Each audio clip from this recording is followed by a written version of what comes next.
Looking for a fast-charging, ultra-responsive stylus for your iPad?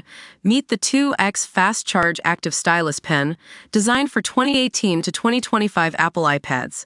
Take your creativity and productivity to the next level. Click the link in the video description to shop now on Amazon. Welcome back to Hoop Headlines. I'm your host, Sam. Today we're talking about a move that's got everyone in the NBA world buzzing.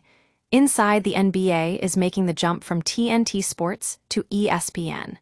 And folks, it seems like not everyone is on board with this decision. Rob Parker, a longtime critic of the show, recently shared his thoughts on the move, calling it a colossal mistake.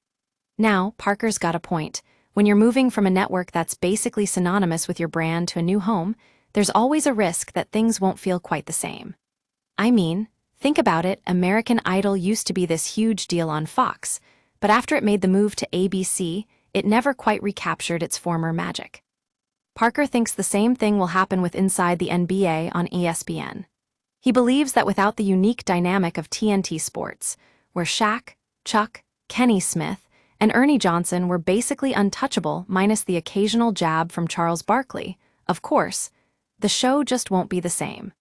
And you can't blame him for feeling that way, especially when you consider how different ESPN's editorial approach is compared to TNT's. But here's the thing, Parker isn't the only one who thinks this move might be a mistake. Many fans are already expressing their disappointment and frustration on social media, citing all sorts of reasons why Inside the NBA just won't translate to the ESPN brand. And let's not forget about Charles Barkley himself. He's been pretty vocal about his disdain for some of ESPN's other shows, so it's hard to imagine him being a fan of the network when it comes to his own program. It's worth noting that ESPN has consistently maintained that they don't have editorial control over Inside the NBA, and that they're just providing a home for the show. But Parker's got some valid points about how that lack of autonomy can impact the show's dynamics and overall feel. It's like when Pat McAfee left YouTube to make the move to ESPN. Sure, the network says they have no editorial control over his show, but it seems like that just hasn't panned out so far. So what does this mean for Inside the NBA on ESPN? Only time will tell, folks, but one thing's for sure. If this show is going to make it work in its new home, it's going to take some serious effort from all sides. And as Parker puts it, it would have been great for them to put on it and say, "We were on TNT.